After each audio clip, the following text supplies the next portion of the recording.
2-2 on the night, but Spurs in a great position with those 2 away goals heading back to Wembley for the second leg, and that is not Harry Redknapp, a point we thought we'd be making after 9 minutes of that game. Sum up that Spurs performance for me. It was a fantastic performance, Tommy. To go two goals down so early in the game and then come back, control the game, completely dominate the game. Much the better team, to get 2 goals, to go back to Wembley now with for the home leg, in a great position. Tottenham, 2 away goals, and then and looking at the 2 teams tonight, you'd have to fancy Tottenham strongly. They were much the better team. Neil, do you agree with that? Was it a case that Juventus thought they'd sit back and defend their lead, or were Tottenham just that much better, as Harry says? I think Tottenham were that much better. I think they were stronger, physically stronger. You don't see that against Italian teams a lot. Quicker. I thought they bullied Juventus at times, and that's a big statement from Tottenham to go to Turin and play as strongly as that. It's 2-2, so they have to, go into it with an air of caution. Juventus had a few chances second half. They were a little bit better second half, but an outstanding away team performance from Tottenham tonight. It looked a very, very good side. Did they kind of come of age tonight, Harry? Well, they've gone away already, Tom, this year. We've seen they've been to Dortmund, they've been to Real Madrid, now they've gone to Juventus. So they've got nothing to fear from it. When you see a performance like that, to regroup after them 2 early goals and to come back and play as they did, it was a controlled performance. They dominated the ball. Much the better team. Outstanding. One of the great performances from the Tottenham team, in my opinion, tonight. Would you still have concerns about that little bit of rashness or little lack of concentration that led them into that situation in the first half, Harry? Well, sometimes, it was a great free kick early, and they got done by, and then the penalty. These things can happen, but it's what you do about it after you concede them 2 goals. They could have gone under quite easily. It could have been 3 or 4 tonight. Game over.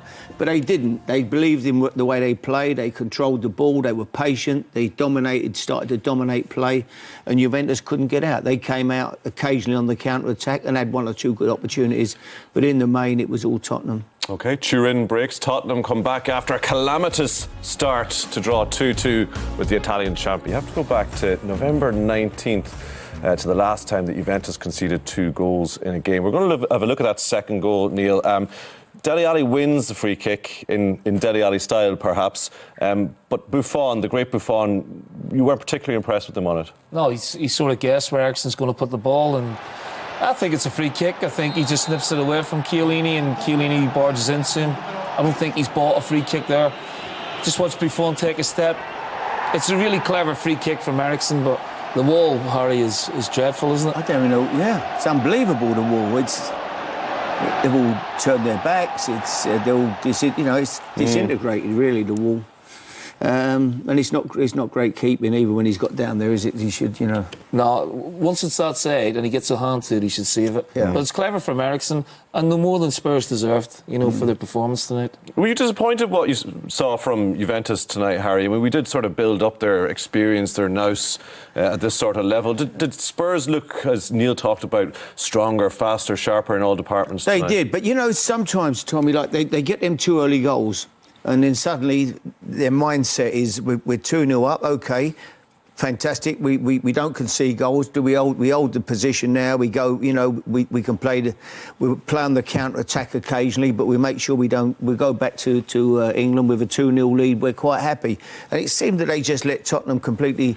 But Tottenham were fantastic. Don't get me wrong. But you do wonder about the mindset of the Juventus team when they went 2 up. They sort of as though that'll do us now. We'll hang on to what we got, and they couldn't get back in the game. Did they underestimate Spurs a bit? Did they think we have these?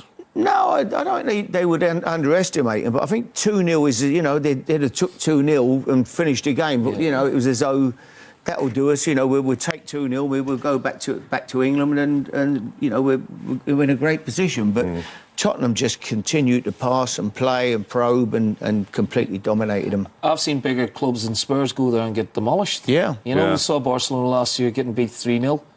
Completely dominant Juventus performance, but you can't take anything away from Tottenham tonight. It was a brilliant performance, and the temperament of the team shone through. I thought they took the game to Juventus at every opportunity after they went 2-0 down. Now, the tie's not over, but they put themselves in a great position. We're going to look at the bad moments for Tottenham later on, and it was a calamitous start, and a bit of rashness certainly almost led to them go 3-1 down. But was this a night where we really have to take Tottenham seriously from now on? I mean, we saw in the group stage beating Real Madrid, Dortmund, but now, as you both said, Juventus, you've seen teams go there getting absolutely pummeled. I mean, is this a night where you now say Tottenham are among the leading clubs in Europe? No question. I think it's been, as Harry pointed out before the show, they've been building and building and building. They haven't won anything yet, but they're certainly, on the evidence of tonight and what we're seeing this season, a top-class European team. They're not fazed by anyone. Every now and again they lose a little bit of consistency in the league. That surprises you when you see performances like that tonight. But they looked a very good outfit. Down the right-hand side, I wasn't overly impressed with Aurier and Sanchez and that department. But if all the Velders fit, Trippier will come back in, might make them better. What's the next step for Spurs? I mean, get through this tie and you have to wait and see what happens in this competition. New stadium down the pipeline. In terms of investment, people are wondering, are they going to keep their top players and build on that? Where do you see it going, Harry? I see them keeping their top players, Tommy. It's a great club to be at. I mean, we're not talking about players leaving a second-rate club. We're talking about players that are a fantastic football club. Everything is there. New stadium, 60-odd thousand people, incredible training ground. It's a club with good players, good manager. The future for Tottenham is excellent. I think they're not far away. They'll be challenging, every year, I think, if they continue to keep the players, which I think they will, to be champion in the Champions League. The man they have to keep, or that they certainly will really want to keep in the future, and in fairness to him, he said he sees his future with Spurs, is Harry Kane. We talked about it before the game, Harry, that this was a huge test for him tonight. What was his night like? I mean, he's led the line well. He should have scored from this fantastic ball in. I mean, he'd scored that 9 times out of 10. But when he gets a second opportunity, typical Harry Kane, this one here, it was debatable. He's always got bundled over. I've seen him give them, but... It's been something they've been accused of in recent weeks, both Kane and Ali. Well, down for a dive. I think that... I don't think Harry's, I don't think he's looking for that, really. But here, great play. The keeper comes out, sells himself a bit, but he's still high as cool and slots it in, and it's a great finish. And here was a shot from outside the box. He loves to try this, doesn't he? It's tremendous. No backlift, a little bit of topspin on it, but he hits it with so much power and accuracy. I just think he's a complete package for the number 9. Yeah. There's not many of them going around in the game anymore, but he is, without doubt, at the minute, the best in Europe, no question. Can I ask you, the man who normally sits in that seat, Graham Souness, is sunning himself on holiday tonight, so I'm going to bring him in, and his column in one of the newspapers a few weeks ago, he says that I believe Kane should leave for Real Madrid this summer if he gets the chance. The fee Real will have to pay for Kane will start with a 2 and be followed by 8 zeros. He reckons he could become the first £200 million player. He thinks that Spurs don't offer the chance, the financial reward and the trophies that a player of Kane's stature deserves. Well, it's up to them to offer the financial reward, so they're capable of doing that. I mean, they're owned by a mega rich man. But you know the way it works in that club, Harry. Do you see it happening? Yeah, but it's got to change. I mean, Daniel likes to, he likes to keep the wages, and he likes to keep everything down and get control. But he's got to look at this situation in Harry Kane and realise he's got a special talent there, who is such a part of the team. You take him out and you're losing so much. They've got to keep him. He's got to pay him the wages he deserves and that he can get elsewhere. And I don't think Harry would want to leave. I think he'd want to stay there. He'd be captain of the team going forward, I'm sure. He's the leader of the team. The fans love him. I think his life is good. And he's the type of lad, I think, who will stay there and want to play there for many years to come. I really do. I'll be surprised if he left. Even if you have the situation where Kyle Walker leaves last summer, Danny Rose is another player there's been talk about. Yeah. Alderweireld didn't travel. Different boys, though, Tom. Different boys to him. He's a boy that's come through the youth system there. Tottenham's his club. He's very much part of the setup there. He's absolutely idolised by the fans and everybody. As I say, his life is fantastic. He's lovely. He's a family man. I wouldn't see it as And Tottenham can win trophies with that team. Surely you look at them tonight. Why can't they win trophies? I totally agree. Going forward. If they got offered 200 million, Harry, it would give them would put them in a position. Would they accept? I don't know. Neil, it's where'd you find another front man to start with, and I don't know. They might. I wouldn't think he's going to be mad keen to leave. Yeah. You know, if it was Dele Alli, I could see maybe he said, you know, he's changed agents and he's got George Mendes. I think someone said looking after him there. Maybe different. I don't see Harry Kane. I think Harry Kane is Tottenham through and through, and I think we might see a bit of a throwback to a Gerrard or a John Terry, or, you know, almost a one-club man, even though John left, you know, very late in his career to go to Villa, but it spent 99% of his career at one club. I think Harry could be the same.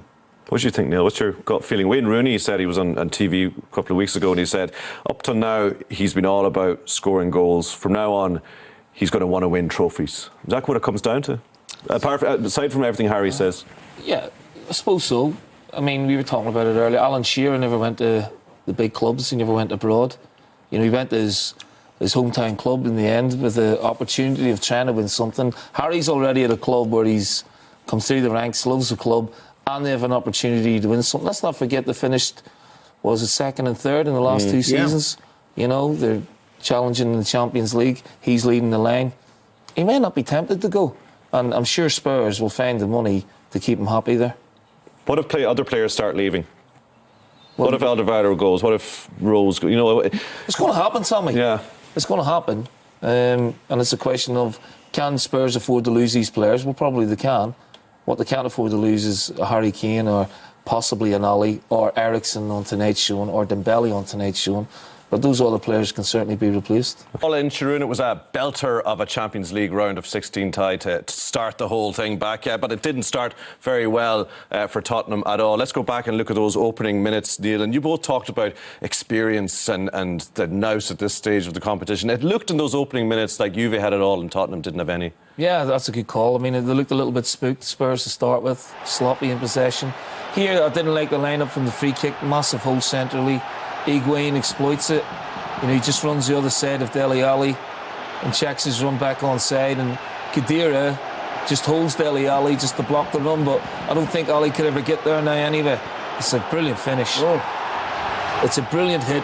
There's Khedira holding Ali back, and a brilliant hit on the swivel. Fantastic. A penalty given away. Ben Davies gets his body in the wrong position, doesn't see the ball or the man. And in the end, he's late on Bernardeschi, and it's a clear penalty. And Higuain smashes it home, or Luis is unlucky. And here, for me, this is diabolical defending. They've got themselves back in the game. They're playing ever so well. But psychologically, that's a big moment in the tie, I think, for Spurs. You both felt that Aurier was a bit of a weakness tonight. Is that fair to say, Harry? Well, he's rash. He's always got a mistake in him. You know, he tends to dive in and make them type of mistakes. It's something he's got to cut out of his game. But listen, he's got bags of ability. He's strong, he's quick, but he can do what he did there. He can't afford to do that. And they came storming right back, though, from such a difficult start. Even in the first half, you could see Spurs coming back into it. That must have taken a lot of character from their part, Harry. After 12, 15 minutes, it was only one team. They controlled the game. I mean, you know, Dele Alli's got in very unlucky there, just can't get over the header. You know, there was chances. They dominated the ball. Juventus couldn't get out. They was just sitting in. You know, shots coming in, opportunities for Tottenham. Probably the best opportunity, Harry Kane's header that he should have scored from. But overall, I thought Tottenham were fantastic tonight. To come back from 2-0 down, when they could have easily felt sorry for this, oh my God, what's happening here? You know, lose their shape, but they didn't. They played away as the way they want to play, and they got control of the football and just dominated the game. And like we're praising them now, but will they not be asking in the cold light of day? I'm sure they'll do a video review of that game. Will they be asking how they got themselves into that position? But the penalty can happen to anybody, Tom. You know, the penalty decision. The first goal was a great bit of play, wasn't it? Yeah. A great finish, little clever free kick. And the second one, the penalty, it can happen. I mean, Davis is caught, you know, facing the wrong way. But then they you know, OK, they didn't panic. They settled and played and felt that they could get back in the game, which they did. And in the end, could have easily won the game. I think the game tonight, Harry, poses more problems for Allegri than it does for Pochettino. For sure. You know, Spurs go through, you know, with a 0-0 draw. You know, Juventus have to come and score at some stage in the tie now, and that might suit Spurs as well, the way they've dominated the ball tonight.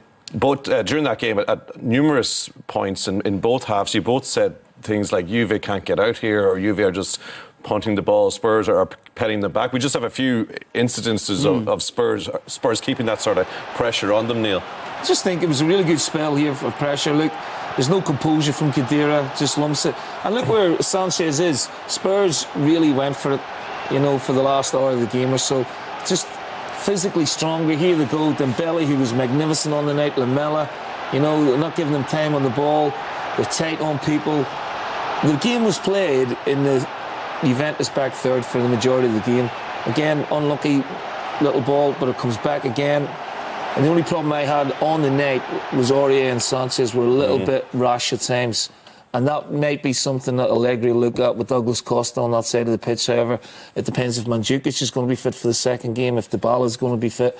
The tie's not over. Yeah, even though Spurs will play brilliantly. And what does Allegri have to think about? What does he introduce? Does he bring Dybala back, presuming he's fit? Well, eventually, you know, they've got to get some support to Higuain, who I thought was decent on the night, but was isolated a lot second half. Basically because Spurs were far too strong for them. The midfield balance wasn't right.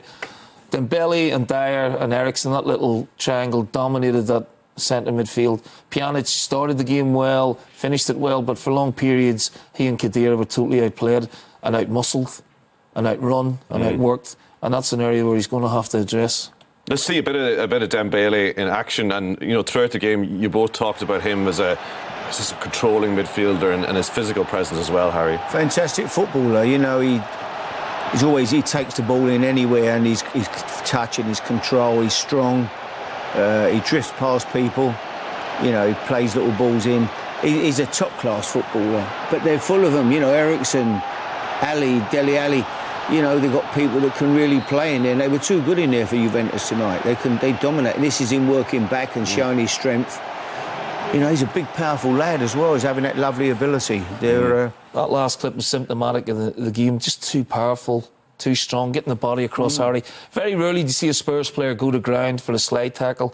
They just got across, out-muscled them. Higuain couldn't get away from people tonight. So that's something Allegri will have to look at for the second leg. Pochettino will be absolutely thrilled with that performance tonight. Yeah. But I still said on the side of caution, the tie's not over just yet. One former Spurs manager on the current one then, Harry, how much credit does Pochettino deserve for performances like that? Specifically stuff like fitness, which you both sort of mentioned. You certainly talked about it during the game. They look so fit, they look so strong. Well, I mean, he deserves great credit. You know, he's built a fantastic team there, and the way they play, he's got footballers in there that they play, but they also work and press and close down when they haven't got the ball, which is both sides of the game. If you can play when you've got it and press and win it back when you haven't, you've got a team, and that's what they are. Tottenham. They've got young legs. They've got energy. You know, Kane's a young man. At Dele Alli, they've got energy. Dyer's a young guy. They've got energy at fullback. You know, whoever plays, whether Trippier comes in, but as a group, they're the two centre halves. You know, if Alderweireld comes back in, which is the best partnership for me. The two Belgian boys are fantastic together. Some Tottenham fans have been in contact on Twitter, by the way, giving me absolute pelters for trying to sell Tottenham players. Not for the first time. But I'll tell you what, Daniel Levy, what he said about Pochettino is very interesting. He says he certainly won't be going anywhere by the sounds of it. I want Maurizio to be the Sir Alex Ferguson of Tottenham Hotspur, and he's a fantastic opportunity to be that. Is that what Spurs are looking at now with him, a dynasty, moving to the new stadium, building on what he's done so far? What do you think, Harry? Yeah, of course. I mean, they'll want to keep him. He's done a great job, and there's no reason. But it's like Harry Kane. It's a great club. We're not talking about people leaving a second-rate club here. This team, already this year, they've been to Madrid, they've been to Borussia Dortmund, and now they've gone to Juventus and drawn. They've shown they can go anywhere and play, and they're genuine. They've got a genuine chance. They're not favourites, but they're in the hat there. And you know, if they can get through this round, it gives them a real opportunity. They could be a surprise packet in this competition. They still have work to do, but they're in a great position.